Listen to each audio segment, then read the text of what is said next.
I will introduce our speaker for today in the School of Business Speaker Series, Thought Leadership Series that we started last year, and that has since grown in interest or grown interest, acquired more interest amongst School of Business, university, and external people, and definitely also our alums, of course.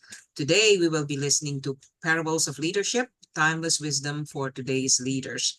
And the speaker is our own respected Dr. Satinder Dhiman, MBA and Accounting Chair and Professor of Management. Professor Satinder Dhiman holds a PhD and an EDD and serves as the chair of the two programs that I just mentioned. His PhD is in social sciences from Tilburg University in the Netherlands, and he holds a doctorate in organizational leadership from Pepperdine University. That's in Los Angeles. Also an MBA from West Coast University in LA, and a Masters of Communications with gold medal from the Punjab University in India. He also completed advanced executive leadership programs at Harvard, Stanford, and Wharton. Professor Dhiman teaches courses pertaining to ethical leadership, sustainability, organizational behavior and strategy, and spirituality in the workplace in the MBA program. Author, co-author, lead editor, co-editor, translator of more than 40 books. And he is also the editor-in-chief of 7 multi-author, multi-volume major reference works. And currently he's working on the edition or on editing a multi-volume work titled The Palgrave Encyclopedia of Leadership and Change Management, which is forthcoming in 25-26. Professor Dhiman has presented at major international conferences, and he has published his research with his colleagues in a variety of peer-reviewed prestigious academic journals. He also serves as an accreditation mentor and site visit team leader for the Accreditation Council for Business Schools and Programs, ACBSP, at various universities in America, Canada, Europe, and India. And that is just a very small part of his CV. I'm not going to take more time for that. We will just listen to Dr. Satinder Dhiman. Dr. Dhiman, the floor is yours. Thank you. I always, when somebody is introducing me, when I listen to it, I think they are talking about somebody else. So that is the beginning story for the day. I love stories, and many years ago, when I started teaching, I started incorporating stories into my teaching methodology. And I realized that I have never come across a student who will come to me 10 years after taking the class saying, Professor, I took your class 10 years ago, and I still remember the PowerPoint slides you showed me. But they will often say that we remember the stories that stories we all know. There's nothing new about the effectiveness of stories. Stories are as old as I would say human civilization, because whenever you have a couple of people together, somebody emerges as a story, a teller sort. So stories are as old as hills. I can almost say that. Now, we all know that stories are effective. Sometimes we don't reflect on why they are effective. I will share with you a few things, and then I will get into the topic itself. One of the reasons stories are effective is because when somebody says, let me tell you a story, you relax. Your mind shifts into another gear as if. But if somebody says, let me show you a PowerPoint, a different faculty of your mind comes into place. When somebody says, let me tell you a story, you relax and your whole brain get engaged. So that is one reason why stories are so powerful. Second reason, stories have a participatory quality to them. When somebody says, let me tell you a story, and as the story is unfolded, you become a part of it. You start identifying yourself with the characters of the story. And a good story, not all stories are created alike, a good story has few elements. One of them is humor. And humor, according to Plato, Serious things cannot be understood without laughable things. Even Freud found something sublime and liberating about humor. So a story has to have some witty thing at the end, which acts as a shock value. Shock value meaning you were not expecting the end of the story like that, but it ended in an unexpected manner. There is a humor to it, as if a rug has been pulled from underneath your feet. That makes for a greater concentration and presence of mind on the part of the listener. Here is an example about humor and shock value in a story. There was a psychologist who was invited to a university where they were trying to uh, tell people that drinking too much alcohol is not good for your health. So this person thought that, Chinese have a saying that a picture is worth several thousand words. So I'm not going to talk about, but I'm going to demonstrate to these participants that alcohol is not good for you. So what he did was he brought two glasses. One glass said water. There was a label on it. The other one said alcohol, 100% alcohol. And now he's starting his lecture. He's not going to lecture. He said, well, I thought probably to show you some research on how alcohol is not good for you, but I thought I'm not going to do that. I'm going to demonstrate that how it's not good for your health. So please watch the experiment very carefully. So he put his hand in his pocket, picked up a little matchbox. In that, he had a bug, like an ant or something. And he said, now this is a thought experiment. Please don't get emotional about it. So he first lowered the bug in the glass which had water in it. And when he lowered that thing in the glass, and the little thingy made itself comfortable and kind of went to the side of the glass, and he used a piece of paper to collect that ant and showed everybody, you can see this ant is hale and hearty, didn't affect water at all. Water didn't affect it. Then he put that ant, sorry for the ant, into 100% alcohol. And you know what would have happened? The ant degenerated into several pieces. And he said, the message, the moral of the story is clear. What is the moral of the story? There was a person sitting in the very back corner, raised his hand. He said, sir, the moral of the story is if you drink alcohol, you will never have worms in your stomach. Now, you see, there is an unexpected element at the end, and you were not expecting that that's the answer. So there is another interesting thing about stories. A person will get the message from a story depending upon where they are. Now, this person was looking for a confirmation bias. So he thought that the meaning of the story is that, if I drink alcohol, I will not have worms because that thing died right away. So this person got the message which that person wanted to draw from the story. Now, this is called creating multiple impacts on. Coming to leadership, I always am fond of a person who, when he became a leader, uh, he will come to his office in the morning, 9 o'clock, and talk to the chair, literally talk to the chair. I mean, he will stand apart from the chair, empty chair. He will say, today, they were saying nice things about you. He's talking to the chair. Today, they were praising the suit you have on. So, see, sometimes people become leaders. As somebody said, the moment I became leader, my jokes become funny. So people, when you are in a high position, people like to talk to you. They try to say, you look great, you had a great haircut. But this person had a clarity that all the accolades that are coming my way as a leader are not coming my way, me as a person. They are coming for the position I'm holding currently, which is temporary. All structures, those who have lived a little bit longer than us tell us are temporary. But this person understood it, so he did not let the leadership go to his head, knowing that all the praise I'm getting in the meetings, people are laughing at my non funny jokes, is not because I am cool, but because I hold this position. So I always remember this story. It reminds us to remain humble in whatever organizations hurl any position at us. Now, humility is a very difficult thing to cultivate. Somebody said there is no humility, there are only shades of pride, different shades of pride.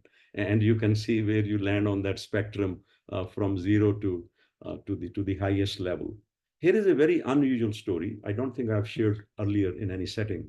This I heard from one of my teachers in India. There was an artist. So please pay very special attention to this is as good as it gets in storytelling. Now, this person was an artist of very rare caliber. Now, he became old, like everybody. That happens to will happen to us all, and has been happening to us already. And he started becoming being worried about his own death, his own mortality. And he said that he is going to trick the messenger of death by creating multiple statues of himself. They will be so close to reality that the messenger of death will not be able to distinguish and will not know who to take. The thinking is that the messenger only has that order of that person whose name is there on that little thing. So this is what he did. He created 9 different images of himself, like 9 different statues of himself. They were so perfect that if he will stand somewhere in those 9 and kind of freeze, nobody will be able to tell which person is real, which person is the creation of the artist. So this is what happened on the last day when his call came to leave the world, and the god of death. We have a god of death also in India. Send his messenger to earth, and the messenger came. This artist, the messenger found him in the workshop, but he was hiding among 9 images. He was the 10th one, and the messenger kept on looking, which, because he couldn't take 10, they were identical, which one that person is. And the messenger was confused and went back to the god of death. And he said, I'm so sorry, this is first time in the history of humankind, never happened with me.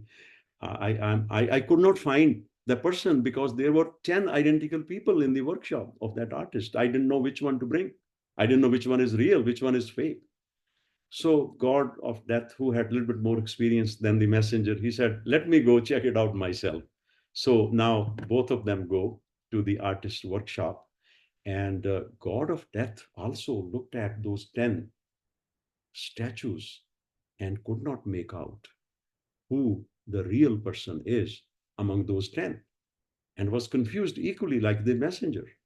But God of death had more experience about human nature. So he said this.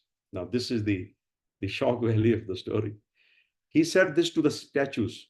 He said, what I am seeing with my own eyes, this is something no human being can create. This is a very special creation. I don't think that a human being can create something so perfect. The artist could not resist.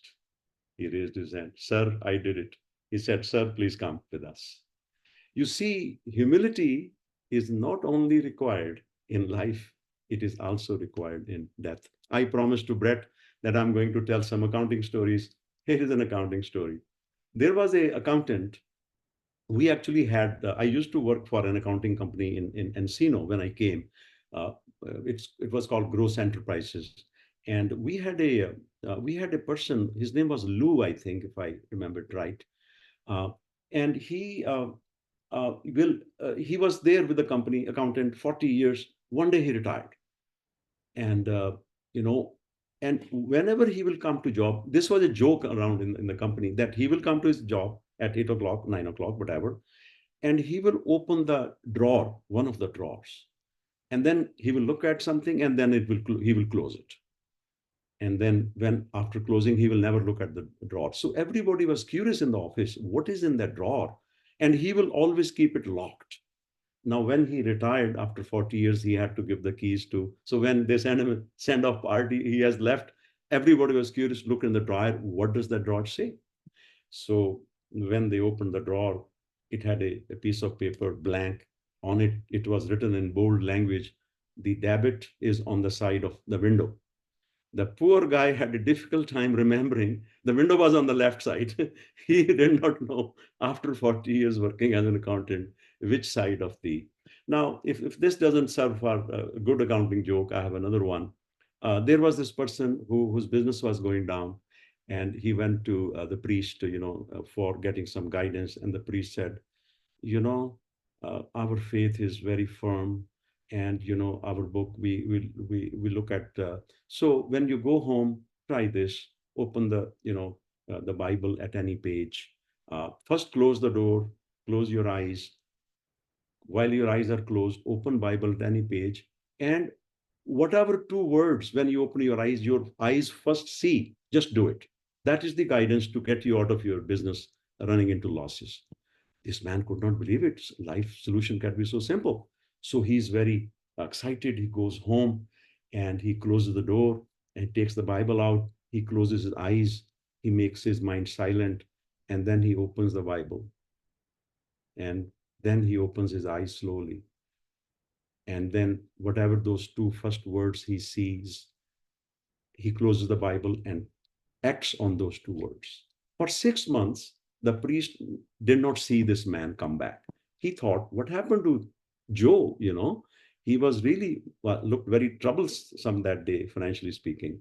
So 6 months later, the priest saw him at the Glendale Galleria, and this guy Joe was very happy. He had a beautiful lady, close to him, walking with him, and he looked like he had keys for a very expensive car. And the priest saw him. He said, Joe, you remember? He said, oh my God, Father, I was meaning to come and tell you, thank you so much. I am so grateful. He said, great. He forgot. The priest forgot. He said, grateful for what? I was in trouble 6 months ago. I came to you and you gave the best possible advice you can give me.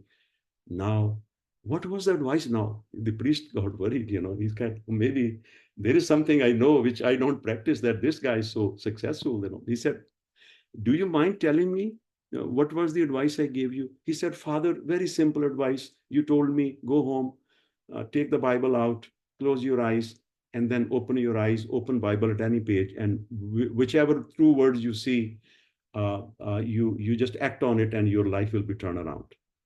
He said, this is exactly what I did, Father. Now, the priest became more worried. He said, maybe he has missed something in the Bible, reading all those 40 years. He said, do you mind telling me what those two words were that turned your life around? He said, yes, those two words were chapter 11. So that is bankruptcy.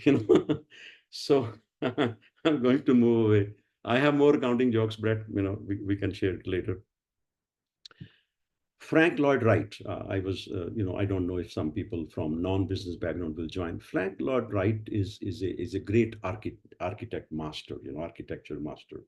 He is known, everybody knows him, whether they know his work or not.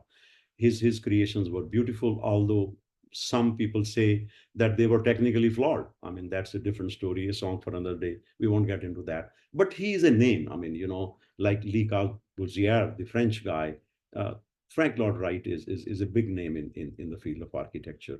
Once he was testing for his friend in a court, and when you go to court, they have the religious book in front of you, and then you have to testify that I'm going to tell the truth. So he said this in the court. Everybody was listening. He said, my name is Frank Lloyd Wright, the greatest living architect on the planet. Now, the case at the evening, it was over, and his friend and they were walking out towards the car. And his friend said, don't you think that was a little too much? That, you said that you are the greatest living architect on the planet. He said, no, I was under oath to tell the truth. So this is how people like Frank Lloyd Wright. I also remember Martin Buber once was late for a lecture. Now, probably some of you know about Martin Buber. Martin Buber was a Jewish philosopher who wrote a book called I and Thou, which was nominated for for Nobel Prize, but due to some critical reasons, could not win the Nobel Prize. But it was much more worth than just a Nobel Prize. He wrote a book, I and Thou. By the way, there is a company, used to be a company, Tom of Mainz, whose owner, Tom, went to Harvard Divinity School, and he said that he read that book, I and Thou, which changed his life. So this is a business connection if you want to make those connections. So in that book, he talks about the philosophy of treating everything else. You can either treat them as it, like expendable, like J.S. Mill will say, or you can treat them as thou. Even non-living things you can treat with thou. This is what Tom says changed his life towards business. He comes back with his wife, Linda. He redefined the mission of the particular business, and it went very well for many years. So uh, that was the story, the background about Martin Buber. So Martin Buber was late for a particular lecture, and when he arrived there, one of the students made a comment. They said, absent-minded professor. And Martin Buber corrected him. He said, not absent-minded, but present elsewhere. So this is how sometimes professors do. In the field of storytelling, there is a particular field that I came across in my research. And I met some people in Middle East during my travels and some other parts of the world. They made me sort of aware of a certain branch of storytelling in which you have a story, and the story has stories within the stories and stories within the story, and the story is open. They don't, you can take whole night and the stories will not finish. Now we don't have that time, but I will demonstrate a part of that kissa goi. It's called kissa goi in that language of Middle Eastern wisdom traditions, how they used to do that in back then. The story is about a parrot. A man had a parrot for the pet, as a pet, and has had it for about 10 years, was very attached to the we do get attached to our pets. This man was very attached to the pet. And finally, one day, the parrot thought, now, probably you already know that parrot is one of the few birds which have the ability for human speech. I mean, they can talk few words like hi, hello, how you doing, like that. I have seen parrots in India talking few words of things that you want to teach them. They are also able to mimic human language very closely. You will not believe it. There are parrots like that. So this parrot was very special. So he talked to the owner one day. I should not use the word honor because that's not politically correct. I should use the word human companion of the parrot. How about that? I mean, we have DI experts in the audience, so I need to be mindful of the. So there is no honor of the parrot, but human companion of the parrot. So one day he told his human companion that I do not want to live in this cage any longer. You please free me. Everybody wants freedom, you know. And the man thought that, he must be joking. He said, I have been very kind to you. I give you best food. You are protected here. You go outside. Some other animal may eat you. Uh, he said, no, but please, consider my request. This is just a request. So man ignored him for first couple of months. But then the parrot kept on coming back saying, please free me. Please free me. And one day the man said, are you serious? He said, yeah. So the parrot came back with a different strategy. You see, maybe the parrot has studied strategy somewhere, in a business school. He said, how about this? If you free me, I will tell you three things which will make you rich for life. Now the man became a little interested. He said, oh my God, what is this parrot going to tell me that I don't know? So first he thought that that's also not serious. Maybe parrot is trying to get out of here by just making up these things. So he said, okay, let's do this. You tell me one thing while you are in the cage, and if I liked it, then I will let you go. And then you tell me two other things after you fly back on and sit on a near tree. So the parrot told him that the very first thing I want to tell you is this, and that is never, ever have any regrets in life. Now, think about it. Most of our life is about regrets.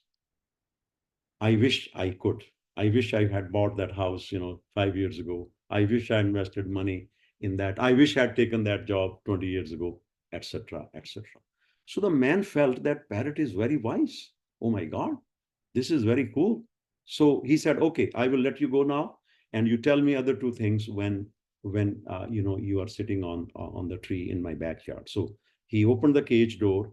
The parrot flew to the nearby tree, and the parrot said to him, uh, you know, the second thing I want to tell you is no matter what somebody says, never ever believe in anything which does not pass the test of your common sense.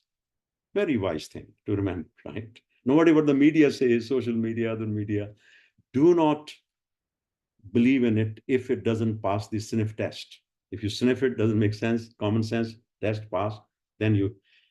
This man said, oh my God, this parrot is really very smart.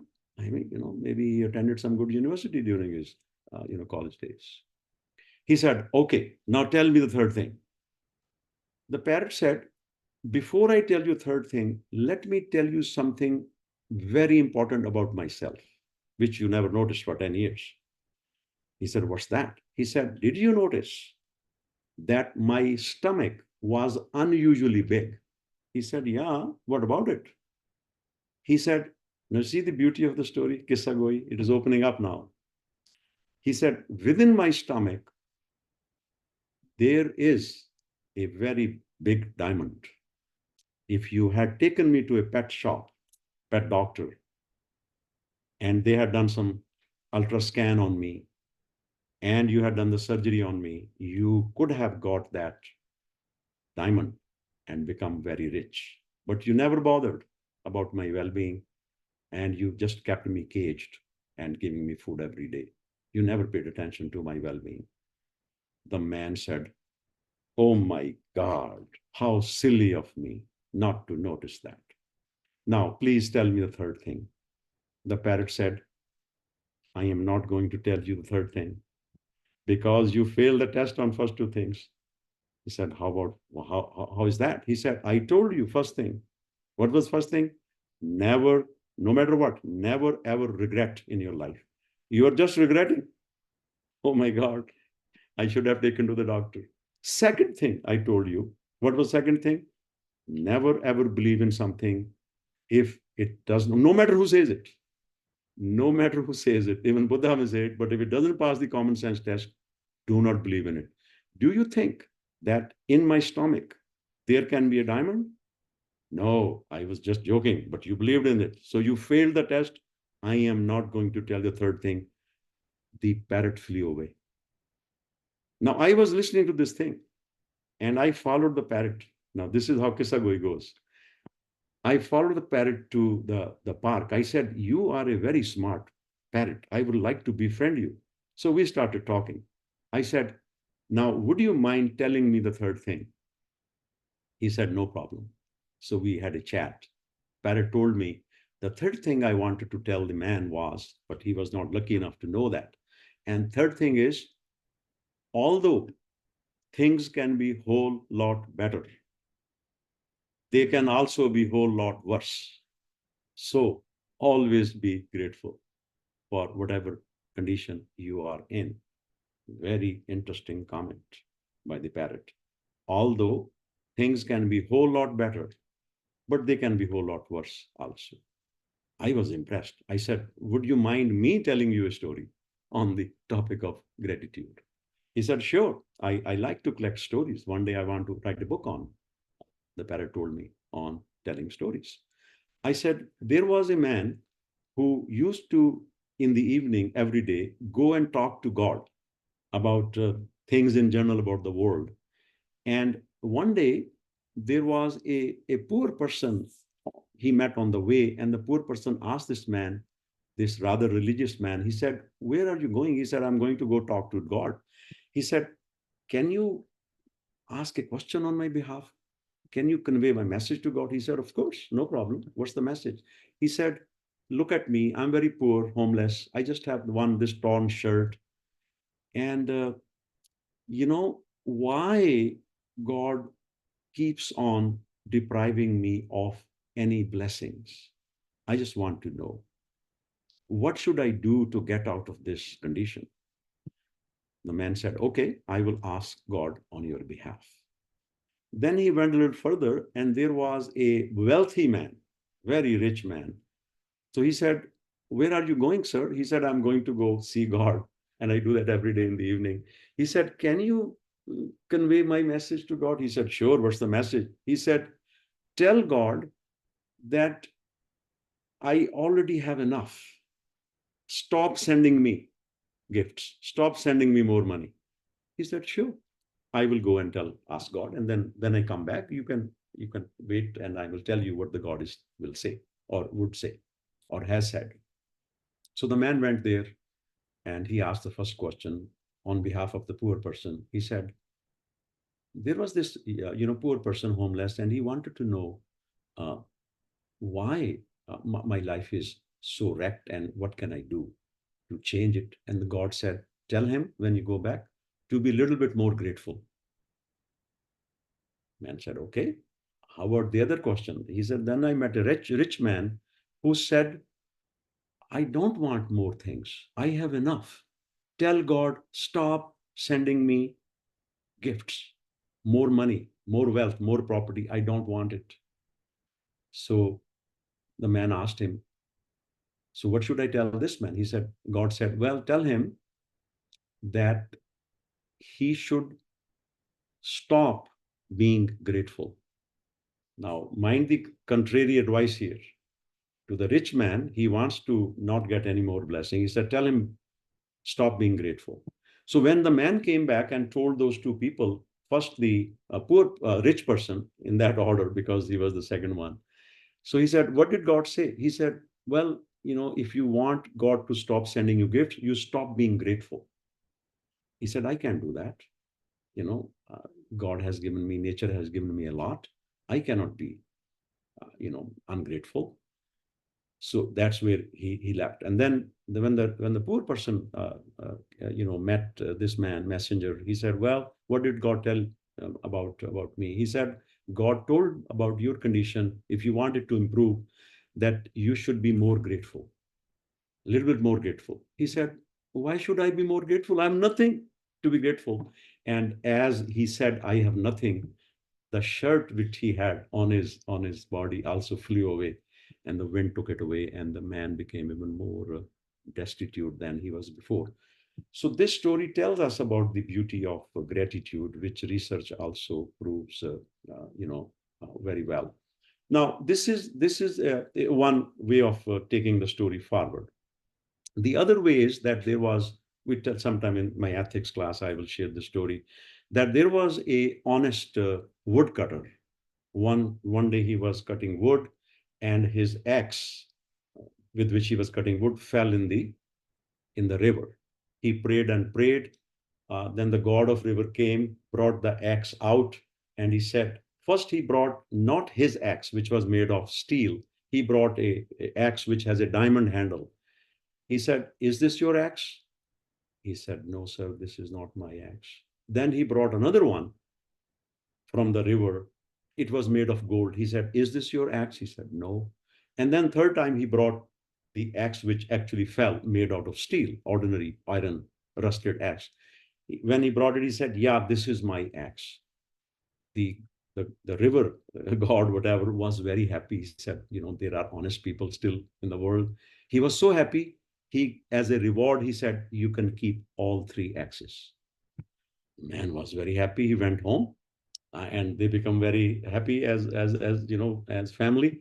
One day he was walking by the side of the same river. Now he doesn't cut wood because he's very rich. He was having a stroll with his wife alongside the river, same river. And this time his wife fell into the river. And he prayed and prayed. He said, please, oh God, please, don't do this to me. And God of river went in and brought Marilyn Monroe, out. And he said, is this your wife? He said, yes. And God said, I cannot believe it. When you were poor, you were so honest. Now you have money. Now your whole thinking perspective has changed. He said, God, you know, please listen to my story. Don't judge me. So there's a story within a story. He said, why? Why should I listen to you? I don't want to talk. He said, please listen to me before judging me. He said, if I had said no to Marilyn Monroe, you would have gone in the river again and brought maybe Elizabeth Taylor, you know. And if I said no to her also, and then you brought my wife also, and I say, yeah, this is my wife, you would say, take all three home. I am very, I cannot afford three. That's why I just, I just said yes to the first one. So there you have it. Uh, there is a story about, we have Windy also, Professor Mendoni, story about marketing also. There was, I wanted to make sure I cater to everybody's interests. There was a person who had a shop in the fish market, and I will soon wind off in the next 5 minutes. There was a person who had a shop in the fish market. Marketing professors, please pay close attention. And he had a sign, fresh fish sold here. Somebody went there to buy fish and he looked at the sign. He said, the word fresh doesn't make sense because you cannot sell old fish because it will stink. So I think the word fresh is redundant. The person said, well, the guy's giving me free consulting advice. So he took away the word fresh. Now the sign said, fish sold here. Then somebody else came. He said, fish. This is a fish market. What do you expect? You're not going to sell cabbage here. So it is understood that you will sell fish. So I think the word fish is unnecessary. He said, okay, that makes sense. So he took the word fish out from the sign. Now, somebody else came next day and said, sold here. This is a market. You're not going to, it's not a charitable institution. Of course, things are being sold here. I don't think that you need the word sold to say, give a message. He said, okay, that makes sense. He took the word sold out also. Now there is only one word on the sign board. It says here. And then somebody else, another wise person came, maybe a university professor. He said, what does the word mean here? It is very confusing. The word here is very confusing. He said, yeah, you're right. So he took away. So there is no sign. A couple of months later, somebody else, some other professor came along and said to this person, he said, my friend, do you mind me saying something? He said, no, please. He said, you have such a wonderful business. At least have some sign up saying fresh fish sold here. I'm very surprised you have no sign. So this is how, you really cannot make everybody happy. Now I will close with a story. I have more stories. Stories don't fail me, but time uh, does. Maybe two stories. A Russian story. We have our sister. So there was I heard it from my professor at Harvard, Professor, who taught us something about strategy back there. Bob Keegan, world authority on that topic, change management and strategy. Bob Keegan, we were having a boat tour, and I asked Bob. I said, Bob, you have taught a lot of good stuff, but please tell me a good story because that's what we will remember. And this is the story he told us. He said, I will tell you a Russian story. I said, okay. He said there was a bird, a little birdie, which was few days old. And one day it was very cold in Russia, one part of Russia, and the birdie was feeling like shivering, almost dying, and I kind of prayed for the powers to weigh in, to send something warm. And as the bird prayed, there were some cattle going by, and like a cow or buffalo passed by and did its poo on the bird. Now, first the bird felt messy, but also felt warm. It was factory fresh. And when the bird felt a little warm, and the bird started singing.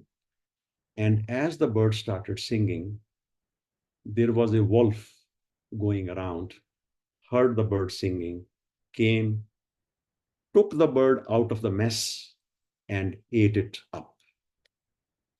The professor added, like all good Russian stories, the story has three, not one moral. The first moral of the story is the person who gets you in the mess is not necessarily your enemy. Because that's what initially Bert thought. Oh my God, I only wanted warm stuff, not this gooey stuff on me. This person is not really sensitive. And the second moral of the story is the person who gets you out of the mess is not necessarily your friend. And the third moral of the story, and the most important, when you feel warm and cozy, don't sing too loud because there may be uh, some person around that something can happen with that person. Finally, a Buddha story. There was a homeless man. He used to get some food items every day, and at night he will store something for tomorrow. But a mouse will come, a rat will come and eat that stuff at night. One day he did not know what's going on. He caught the mouse and had a conversation with mouse and asked him, "Why do you do that? I'm a poor person, homeless. I have poquito food.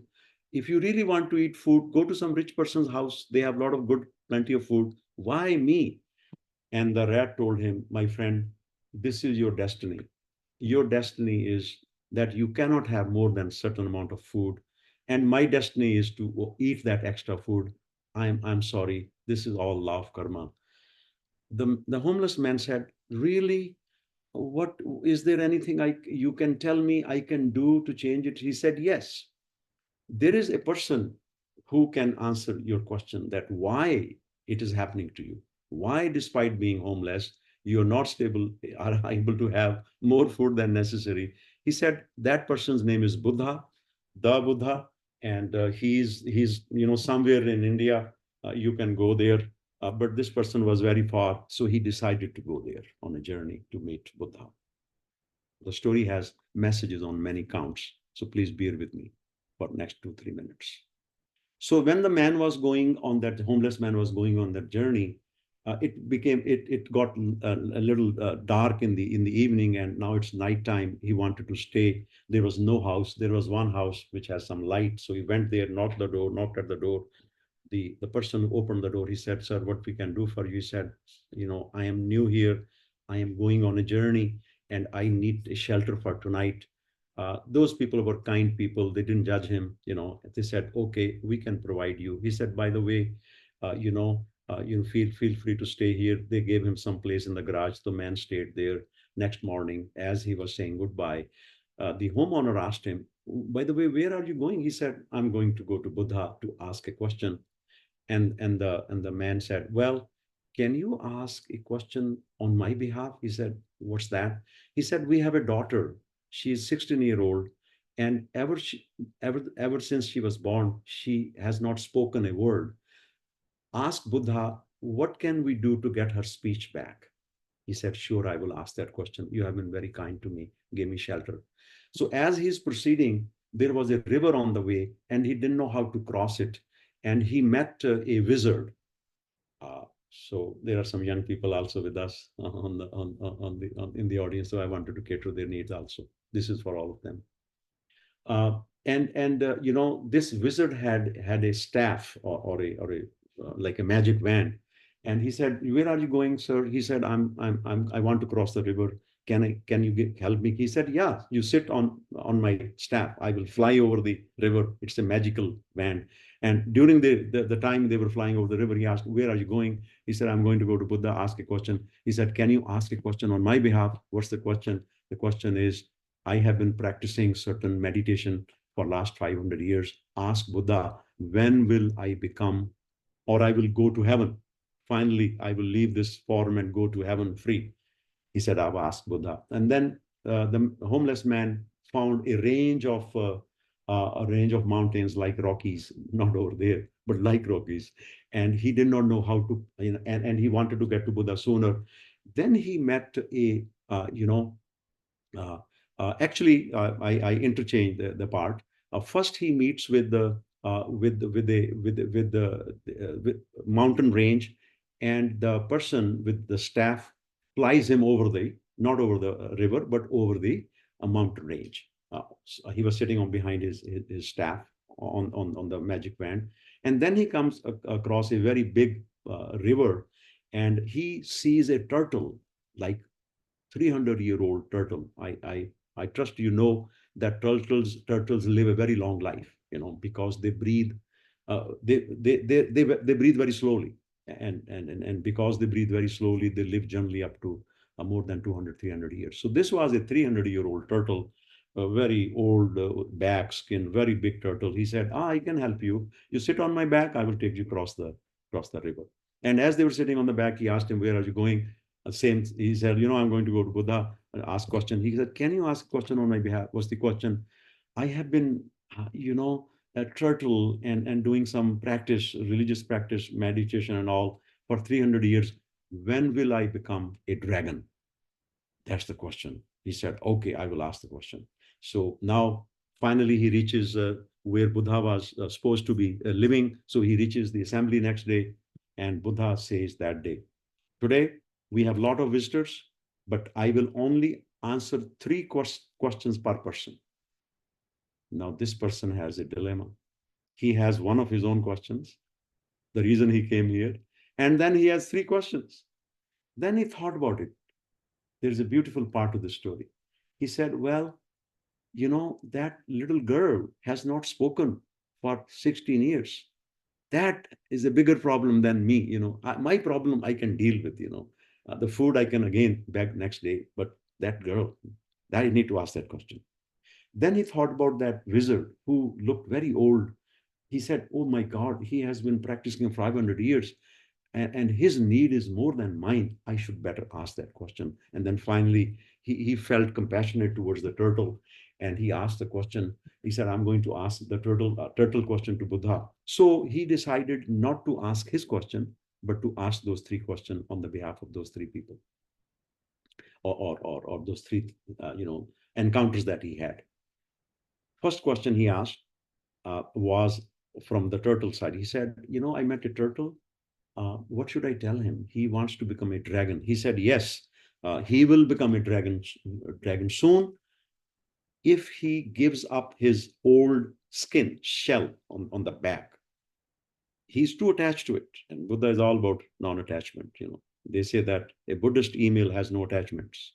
So Buddha is always about no attachments at all. So he said, tell him give up the shell, then he will become a dragon. And then what about that wizard? I should tell him. He said the wizard, same problem. He's too attached to his staff. He has had that staff for 200 years. He needs to give it up. Then he will go to heaven. And what about that girl? He said, well, the girl will get her speech back when she meets her soulmate. So now the man goes back, the homeless man, and tells the turtle, he said, my friend, Buddha's told me you need to give up this shell of yours if you want to become a dragon. He said, yes, I'm dying to become a dragon. And he cast away his shell. When he gave up his shell had a lot of precious stones in, because the turtle was old. He used to go on the bottom of the ocean and gather those gems. And he said, and he immediately became a dragon. And he said, I don't need these pearls or gems or precious stones anymore. You can have it. Man became very happy. Oh my God, So he was very happy. He started moving further, and then he met the wizard. You now got the sense of the story. The wizard, same story. He said, well, the Buddha told me you give up the staff. He said, sure. Why don't I give it to you? So he has money. Now he has power also, because that staff was very powerful. He said, you can fly over whatever you want to fly over. You can even go to any conference you want to using the staff. You don't have to buy tickets. And then finally, he went to this house where he had shelter for one night. And when the homeowner opened the lady of the house opened the door, he said, oh, what did Buddha say? Did you ask us? He said, yes, Buddha told me that your daughter will get the speech back when she meets her soulmate. And as they were talking, the daughter came downstairs from the stairs she was walking down. She said, oh, this is the same man who came last week to our house. She got her speech back, and they thought, this is the soulmate. So the guy got rich, wealthy, as well as he had. After that, he lived happily here. It was a little Bollywoodish story. At the end, everybody is happy. But the point of the story is, when we put other people's interest ahead of ours, all blessings come to our life. With that, I will close.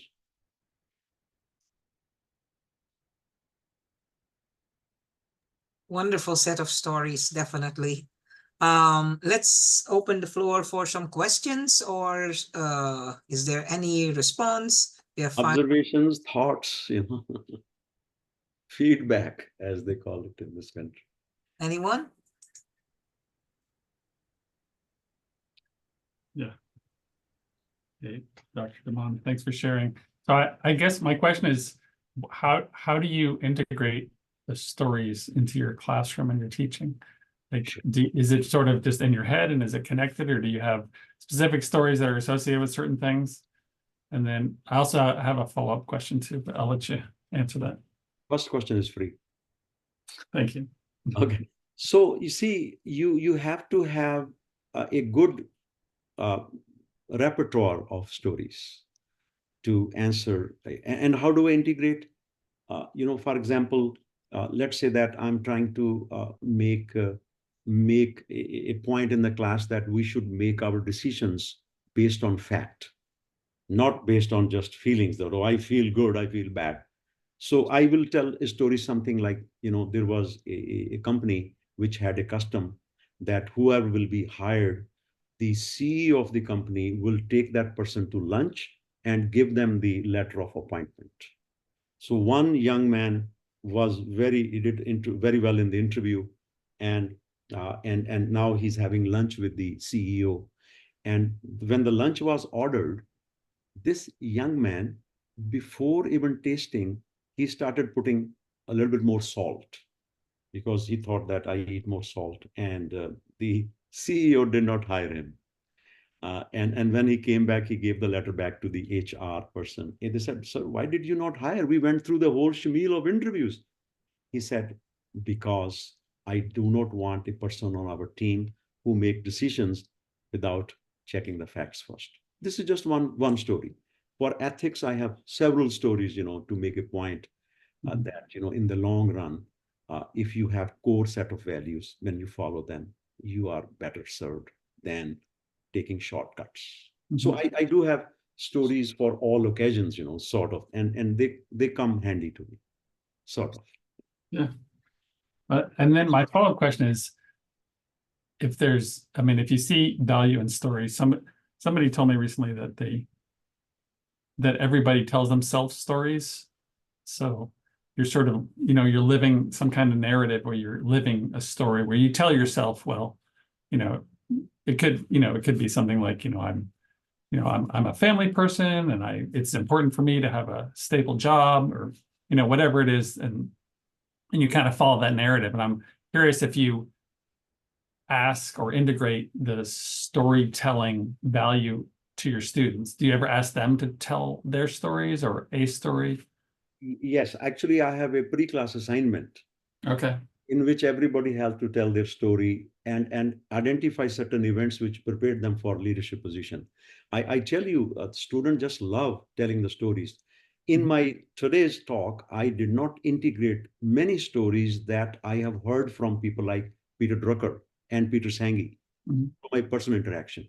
Sometime when I tell stories like that, students also remember some other stories from their life, and they want to bring in those things. It is just that stories have certain very salutary effect about them, and very inclusiveness about them. When you tell a story, you also, now to answer your question in a different manner, I believe that we are all vulnerable.